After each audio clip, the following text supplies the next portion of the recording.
Love, trust, and betrayal are intertwined threads of the same tapestry. For Sakura, her choices ripple far beyond her own heart. They touch the life of her innocent daughter, Anna, and threaten the life she built with her husband, David. This is a story of passion, regret, and the fragile threads that hold a family together.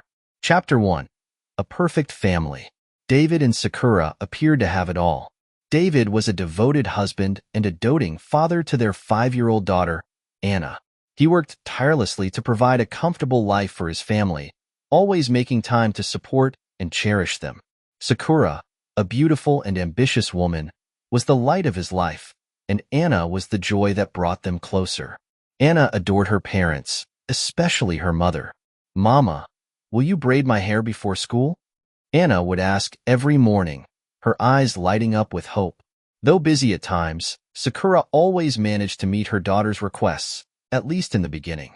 But something had begun to shift in Sakura. When Makoto, her first love, re-entered her life, old feelings resurfaced. Makoto was charming, mysterious, and full of excitement, a stark contrast to David's steady and dependable nature. He brought a whirlwind of thrill and danger that Sakura hadn't realized she'd been missing. Chapter 2. A Mother's Absence. As Sakura started meeting Makoto secretly, her priorities began to change. She attended late-night parties with him, danced until the early hours, and embraced the wild side of herself she'd buried when she became a wife and mother. Anna started noticing her mother's absence. On nights when Sakura was out, Anna would sit by the window, clutching her favorite stuffed toy, and wait for her. David would tuck Anna into bed, reading her stories to make up for Sakura's absence. "Mama said she'd be here to read to me," Anna whispered one night, her voice trembling. David kissed her forehead gently. "Mama's busy, sweetheart, but I'm here, and I'll always be here for you." David began to suspect that Sakura was slipping away from their family. He noticed the late nights, the unexplained absences, and the distant look in her eyes. Yet, he didn't want to confront her, hoping she would find her way back on her own. Chapter 3. The Breaking Point. One evening, Anna was scheduled to perform in her school's recital. She had spent weeks practicing a song dedicated to her mother. "Mama will be so proud," she told David, her face glowing with anticipation. But Sakura wasn't there. She had promised to attend, but instead, she was at a lavish party with Makoto, laughing and sipping champagne. When David called her, she ignored the call, silencing her phone. Anna stood on stage, scanning the audience for her mother. When she didn't see her, tears welled up in her eyes. David clapped loudly from the front row, his heart aching as he watched Anna's smile fade. That night, when Sakura returned home, David was waiting for her. His expression was calm, but his voice was firm. "Anna needed you tonight. Where were you?" Sakura shrugged, avoiding his gaze. "I was with friends." "It's not a big deal, David. You were there, weren't you?" David's patience snapped. "Not a big deal?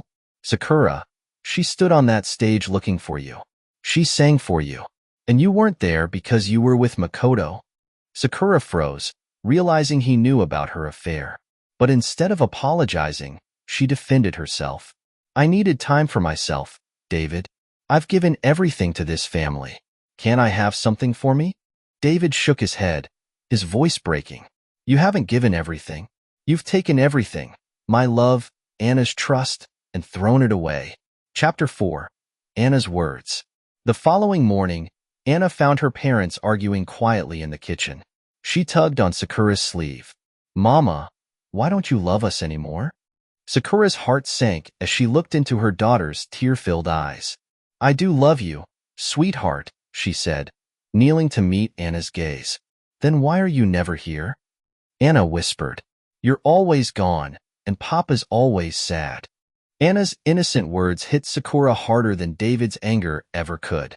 For the first time, she saw the damage her choices had caused, not just to her marriage, but to her daughter's fragile heart.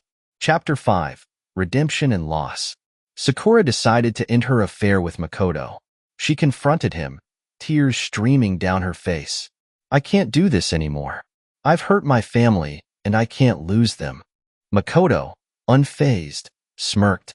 You think David will take you back? You chose me over him, Sakura. He'll never forgive you. Sakura walked away, determined to repair what she could. But when she returned home, she found that David had packed his bags. I need to leave, Sakura, he said, his voice heavy with emotion. I can't keep waiting for you to choose us. I need to think about Anna and myself. Sakura begged him to stay, promising to change, but David was resolute. You broke something that can't be fixed, he said. I'll always be Anna's father, but I can't be your husband anymore. Chapter 6. Moving on. David and Anna moved to a new city, where David focused on rebuilding their lives. He poured his love and energy into being a present father for Anna, ensuring she never felt neglected again. Over time, David met Alicia, a kind and nurturing woman who helped him heal. Their connection grew, and eventually, they married, giving Anna a stable and loving family. Sakura, left behind, devoted herself to earning Anna's forgiveness. She visited her whenever she could, trying to mend their bond.